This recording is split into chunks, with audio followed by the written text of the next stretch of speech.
just recommend you to look at the whole thing. It happened, as I said, last month only, and here we see other footage of the same thing. There's he's lying there, and you can also see on YouTube his brother then being interviewed, and there are many different aspects to it. This brother is seemingly under the influence of drugs instead and makes a terrible appearance, so it's likely to destroy the whole family. That is very, very sad, of course. Okay, now you can say, well, why did the police shoot him? Well, maybe they had these reasons, or they thought. This is his brother. They should not even have put him on television because it was self-destructive. Okay.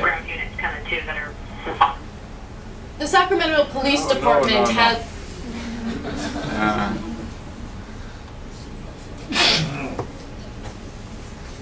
Now,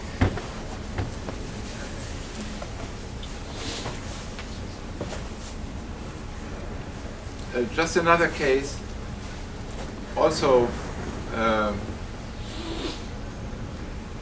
think that's from April, yes. That is only about 2 weeks ago. In London, there have been 51 young persons killed alone this year, it seems, by stabbing mostly, but sometimes also by revolvers, and that is a lot for London. And one of the last cases was a drive-by shooting of a 17-year-old girl by the name of Tanesha Melbourne. She was sitting with friends in the street, and then came a motorbike with 2 people on it, and they killed her. And who's guilty of killing Tanesha? Well, maybe a 30-year-old suspect who has now been arrested, and maybe this 30-year-old person belongs to a gang in London. But why should they kill Tanesha? Well, there is a theory that they wanted to kill the person close to Tanesha, and that when you go by in a motorbike and you're not a real good killer, then you get the wrong person. And you can find a lot of things on YouTube about this case, and it's quite probable that they wanted to kill somebody else in retaliation for something that they had done. And then slowly you find out that in London, at the time being now, you have a number of gangs. And these gangs, they are in states of war, and these wars, they seem very silly. They are called postcode wars.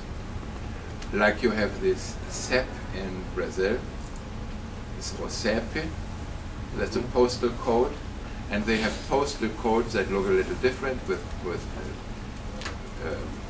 letters and numbers in London, like NX4P or something. And so London is divided in different postal codes. And now they have gangs in these areas that call themselves after the postal code. So I can be a member of the XP5L gang, for instance, and I fight the members of the RIP 19 postal code. Postcode wars. Now we can say, who is guilty of killing Tanesha Melbourne, the 17-year-old? We can say, well, it was the 30-year-old guy. We can say it was the gang, the postcode gang of this guy. And we also can say, look here. Here we have the different postcode gangs. There is a Woodgrange gang E7, a Beckton E6, there's a CR7 gang. These are all postcodes of London. Okay, we can say the gangs are guilty of killing Tanesha, the 17-year-old girl.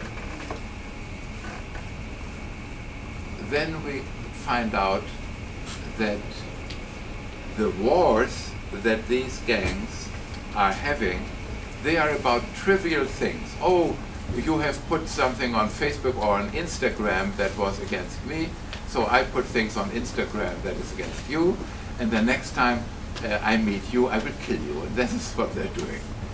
But behind this seemingly irrationality are drugs, of course, are drugs.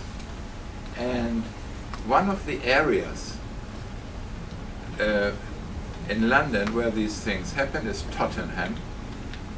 And in Tottenham, they have a member of parliament that is David Lemmy. And he says,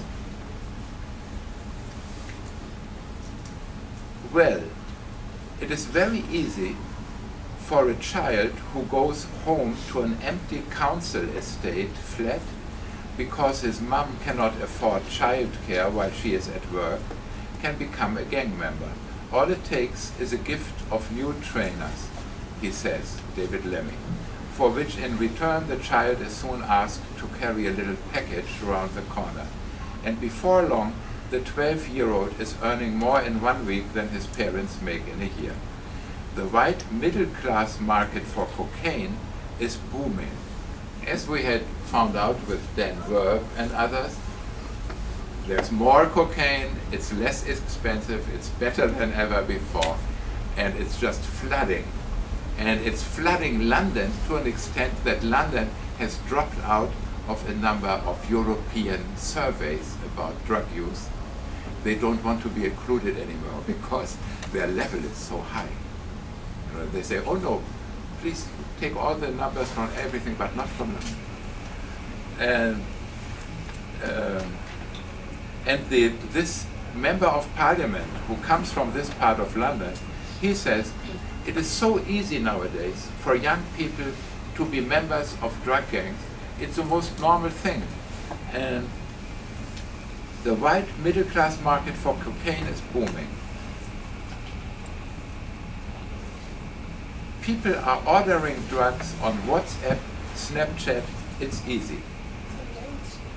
One young constituent was caught selling cocaine in Aberdeen in Scotland.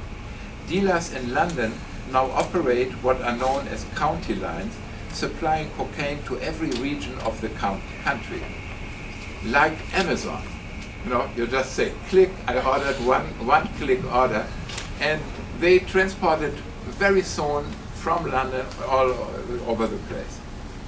Now the question that the reporter asked David Lemmy is, do middle-class customers who are living safe in their neighborhoods far away from Tottenham, do they have blood on their hands? This is the blame game. Who is guilty of the death of the 17-year-old girl? The guy who shot her, 30 years old, maybe a gang member. The gang, maybe? Or the drug users, because it's about drugs. The gangs would not flourish if the cocaine market would not be so blossoming. So maybe the users of drugs are guilty of the death of the 17-year-old girl.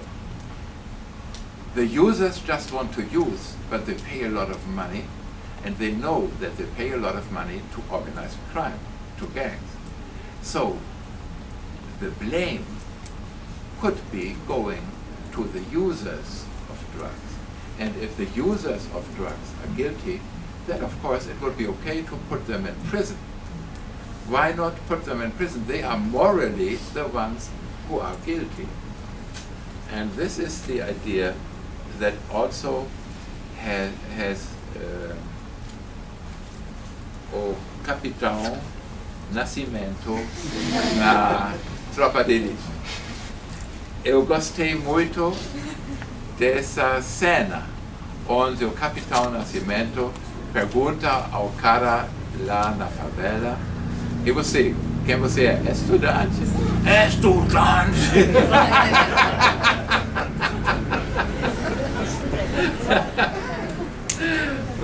Vamos só dar uma olhada para botar a consciência pesada em vocês. São os estudantes que são culpados de todos os assassinatos que acontecem na periferia.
Posso pegar o bagulho do bolso sem pagar mais?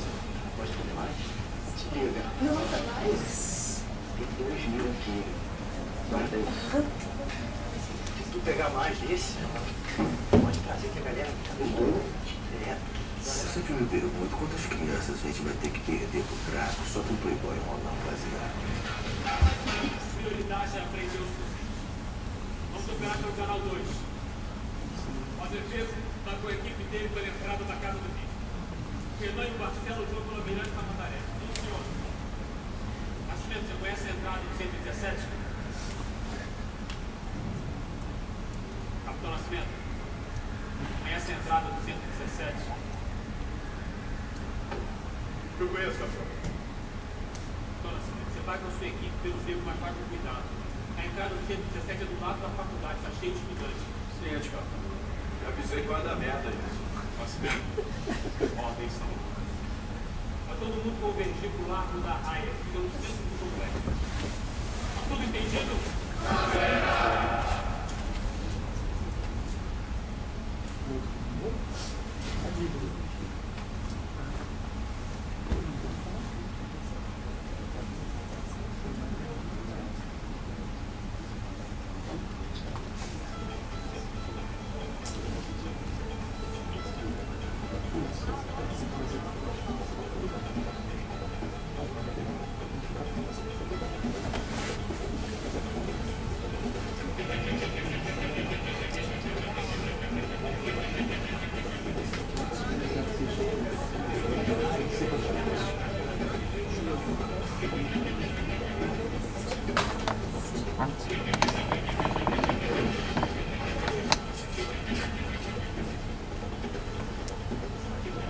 Pra mim, estratégia só tem lógica quando a missão tem sentido. A operação do Papa é uma burrice. Numa situação normal, eu só ia ficar puto, mas meu filho era assim. Eu não podia dar bobeira. Eu não queria morrer à toa.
Alinha todo mundo aqui na minha frente.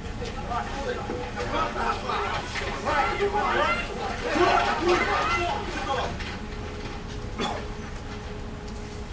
vou perguntar uma vez só. Quem tava com a carga? Quem tava com a carga? Quem tava com a carga? Você não. Quem tava com a carga? Eu sou estudante. Fala, você é o quê? Eu sou estudante. Você é estudante? Beleza. Estudante. Quem é que é estudante? Bota a cara aqui. Bota a cara aqui. Bota a cara. Tá vendo isso aqui? Tá vendo esse buraco aqui? Quem matou esse cara aqui? Quem matou esse cara aqui? Você não viu? Você viu? Você viu? Quem matou? Pode falar. Pode falar. Fala. Fala. Fala. Quem matou? Foi de vocês. Vocês o caralho. Vocês é o caralho. Quem matou esse cara aqui foi você. Seu fiado. É você que financia essa merda aqui. Seu maconheiro. Seu merda. A gente vem aqui pra desfazer a merda que você faz. É você que financia essa merda. Seu fiado. Quem tava com a carga?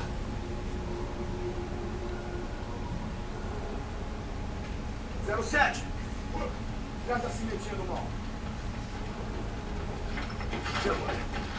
Vê agora. Fala agora. Fala. Fala.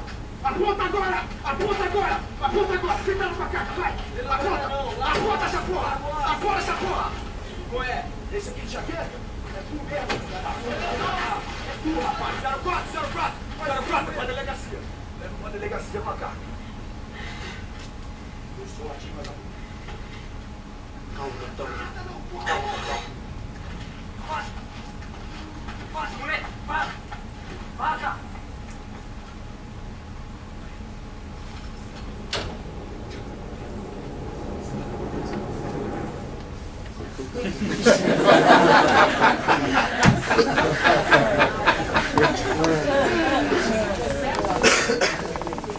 Mais 4 minutos. A resultante dessas micro-relações de poder acabou criando um estado que protege os livros e pune quase que exclusivamente os corpos. Tudo bem. Vitor? É isso.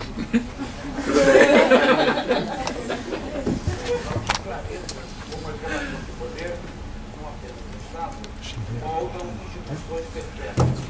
Agora, para concluir, temos que fazer uma análise de caso.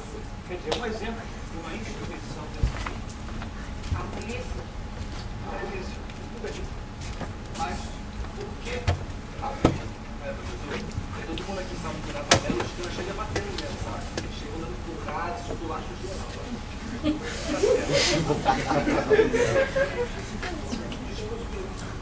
Especializados e aqueles que, por sua condição, são competentes a cometer delitos. Não, eu queria falar aqui. Na verdade, eu até concordo com a opinião do comunidade, mas eu acho que isso não age referencialmente só com as classes mais favorecidas. Eu acho que nós, a classe média, a classe alta, somos vítimas desse bando. Uma vez eu, a Maria e a Natália, a gente estava indo para Búzios, a gente foi parada lá naquela pista. Os caras foram totalmente agressivos com a gente, na cabeça querendo entrevistar. Mas eles não bateram em você.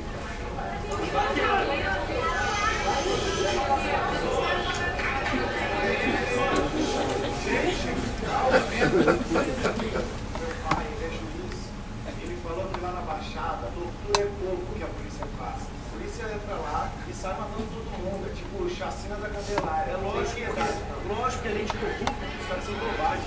Isso aí. Gente, calma. Vamos, todo mundo vai falar. Só deixa agora só que o Matias, a Natina, levantou o braço. Então, irmão, acho que a galera está tendo uma opinião muito superficial do que realmente é.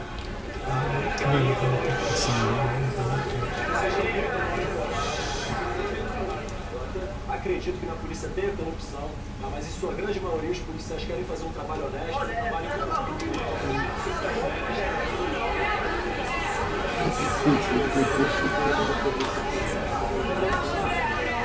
O Dudu tem razão. Quem nunca passou por uma blitz como a gente passou em Búzios? Todo mundo, o tempo todo acontece, virou rotina, André. Os caras querem arrecadar dinheiro. Eles são corruptos. O Dudu tá certo quando ele diz. O que eu ouço nessa entrevista onde é justamente isso. Primeiro eles atiram para depois saber quem é bandido e quem não é. Vamos deixar ele acabar de falar, né? É o seguinte, eu tenho um grande amigo que é policial. Meu amigo dele é policial também. Os dois são honestíssimos, tá? E com relação ao lance de cursos, eu acho que tem que reprimir mesmo. Tem que reprimir mesmo, cara. Você não tem a menor noção. Como que não, cara? Você tá com um bikezinho, tá?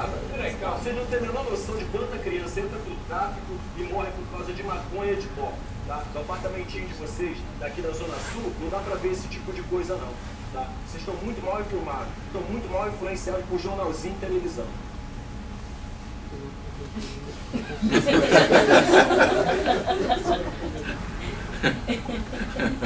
Muito nascimento, né?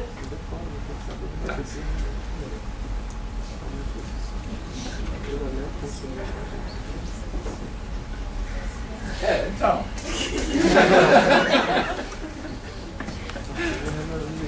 Mas não tem lógica o que o Nascimento diz lá quando ele bate no estudante. E ele pergunta quem fez isso, quem matou esse cara, né? E ele falou, um de vocês. E o Nascimento está bravo. E diz, não, era vocês, você, né? Porque vocês financiam toda essa merda e vocês criam toda essa merda.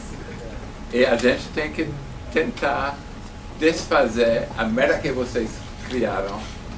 Criaram como? Fumando, pagando para o comércio do crime organizado.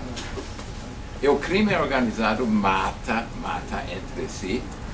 A polícia mata o crime organizado às vezes mata a polícia. Muita matança mesmo. E pessoas morrem de consumo de drogas, ainda mais. E se não tivesse esses consumidores, então não teria problema.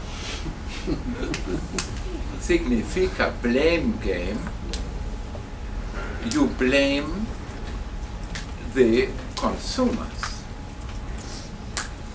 And I think there is a certain logic in it. If nobody consumed drugs, then there would be no organized crime, and there would be no bope, maybe, and no caviarões, and everything would be very nice and cozy and aconchegante. So I think it's difficult in a way because it's true. But what would the political consequences be? And is there an alternative way to blame somebody else, maybe? Could we try to blame somebody else? Yes, we could. Yeah, whom? Well, the person who, in the first moment, actually made the drug illegal, for instance. Yeah. So the primary criminalization of the act. Yes. Creation of a legislation that says that, okay, that specific substance is illegal. How would you argue that? Now I'm Nascimento, and I say, no, you just want to take the blame off yourself, and you want to shift it to somebody else. Now, Well, give me a good argument. Okay, well, first of all, I would say, what's the point in blaming someone? This is the first. This would be my first question.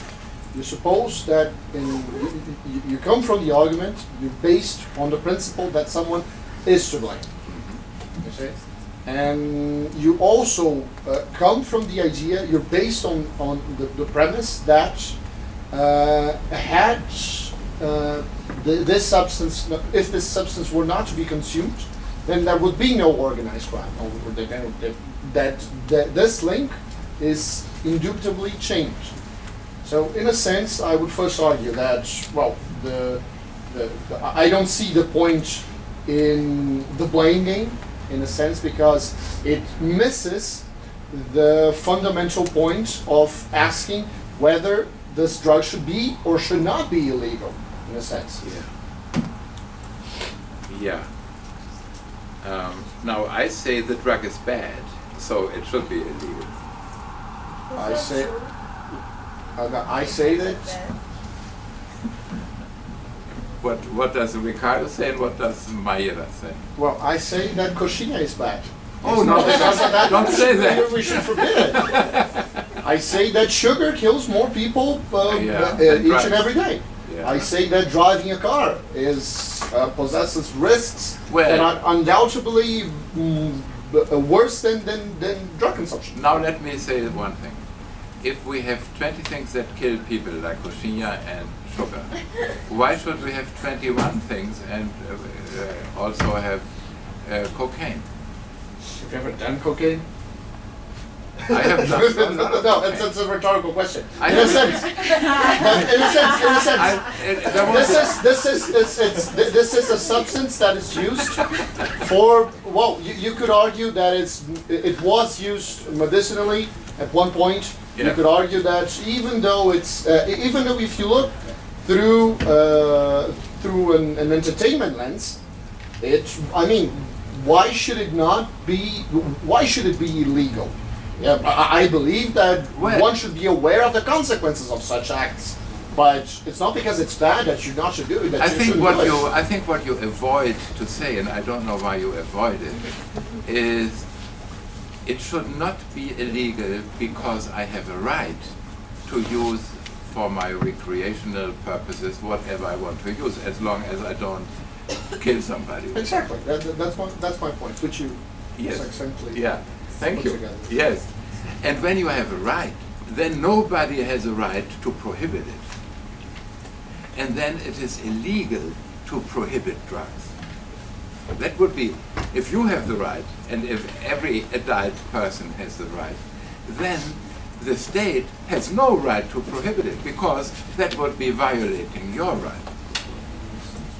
And that makes sense. And what does Mayra say? I think that the police didn't start being violent during the war on drugs.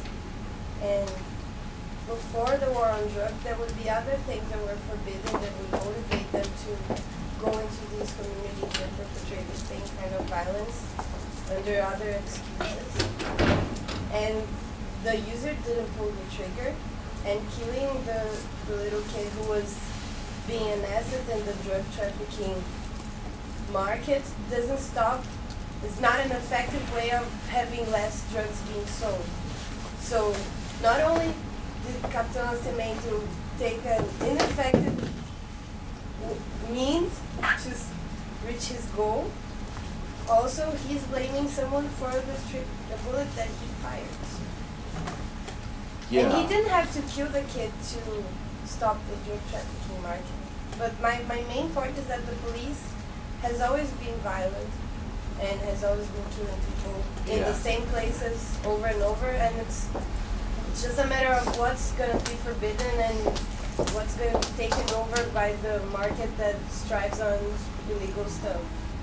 Yeah. Milícias sell irregular internet, gatonete, they sell gas, they have illegal transportation, so it's not about the substance in itself. Yeah, you say. And I also don't believe that drugs in themselves create addiction. It's a broader context that this. Yeah, very good. I think you have a very strong partner in that opinion. That would be Carl Hart. Exatamente. Yes. Exatamente, Carl Hart é a melhor pessoa. Yeah, concordo plenamente. Professor, it's because I think it's dangerous to put the matter on not only good and bad, but if it's healthy, okay, it's healthy or not healthy, but if it's to make this game of blame, because since the prohibition is a matter of state, since it's a matter of law, the state complicates the conflict, and the state, to deal with problems and to deal with society, it deals with public policies. And the point is, a good public policy is the one that generates more benefits than harm. And if I have regardless if drugs are good for health, bad for health, are good, are harmless or not, point is the public policy that I implement is doing more harm than if I hadn't implemented. So it's a bad public policy. And the point is, the state cannot say it's good for health, because the state cannot be morally above the citizen. Yeah. The state cannot tell me what is good or bad, but it can tell me what it's happening for society, what is killing people or not. So if the policy is doing more harm than benefits, then it's a bad policy, and we have to just abandon it. That's a point of administration, state. Yeah. I think we have two arguments. One would be the public policy is doing more harm than benefit, so it should be changed or abolished. And the other argument would be more individualistic. There is a right of the citizen to determine by himself what he likes to do. It can be combined. And it can be combined. And now we have such good arguments, and that is very strange that policy is still not changed. But I think that's the point that connects with her idea, because it's not a rational question. It's a question of how the society works, and a question of classes, who are being killed and who are buying. So we can discuss the whole. We can discuss for ages about whether it's rational or not. If we don't look what's the real social point on it, if we don't take the historical part that black people are being killed and criminalized through history, we are not going anywhere, because it's not a question of being. It's not only a question of being rational, but understanding how our society works and divides people. Yeah, would you say that behind the curtain of drug policy, there is a deeper principle that is race relations and domination of white over non-white and rich over poor, and to maintain hegemony and dominance? Would you say that that is why the things don't change? I don't know if it's why the things don't change. I think it's one major point, especially in America, South America, North America, Central America. I think it's a very important point. Perhaps not the only one, but sure it's one of the most important ones. Yeah. Mayra, and then we will have a little pausa. So when someone is arrested by some kind of drug offense, in the bulletin de ocorrência, it's going to appear the public health as the victim of the crime. And if you look at what is done to the public health as policies, for example, most of the clinics, rehab clinics that we have, at least here in São Paulo, that I'm sure of, are run by churches, by evangelical churches that make a lot of money out of and get many people for the churches afterwards when they leave, by saying they're treating drug use, but they're not treating drug use. They're just getting people and money out of a policy that they get rich of. So it's not about doing good for people's health. It's about a market that feeds itself of the illegality. Yeah, right. I'm afraid that's also true. Good. So we now merecemos um intervalo.